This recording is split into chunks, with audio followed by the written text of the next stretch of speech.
ह्या सोशल मीडियाच्या काळात आमच्या वाघिणीनं चांगला निर्णय घेतलाय. तुम्हाला काय वाटते? गेलेलं ज्योतिबाला मस्तपैकी रविवार बी होता. म्हटलं चला आणि गर्दी आलो टो.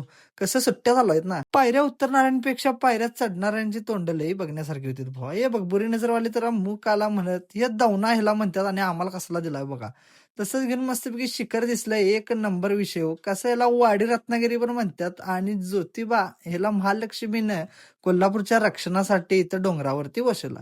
भल्या उंच डोंगरावर देवा तुझा वासर मर्जी तुझ्या भक्तावरी देवा तुझी खासर. ह्याच्या बरोबर मागं ज्योतिबाचं देवस्थान आहे आणि कसं आहे माहिती गर्दी असल्यामुळे आपल्याला काय आज जायला मिळालं नाही. त्यामुळे आम्ही मुखदर्शनच घेऊन आनंद मानलं. ज्योतिबाला म्हटलं बाबा तुझं लक्ष असू दे आमच्यावरती. आणि ही जी आहे ही ज्योतिबाची उत्सव मूर्ती आहे आणि तिथंच ज्योतिबाचा फोटो कधी बघितलायसा का? तिथनं मस्तपैकी बाहेर पडलो आणि एक नंबर विहिरीचं काम केलं ना माणसाने घाण करून टाकली असते पाकती विहीर. अशा तऱ्हेने आजचा आपला दिवस छोटासा सपला भावांनो आणि जाताना फक्त एवढं जरा समितीनं डोक्यात घ्या राव एवढं भारी मंदिर आहे राव घाण बाहेर केवढे बघा एवढी बाहेरनं पर्यटक त्यांना फिरायला येतात. कोल्हापूरचं नाव आपलं कुठंही कमी येतं कामा नये.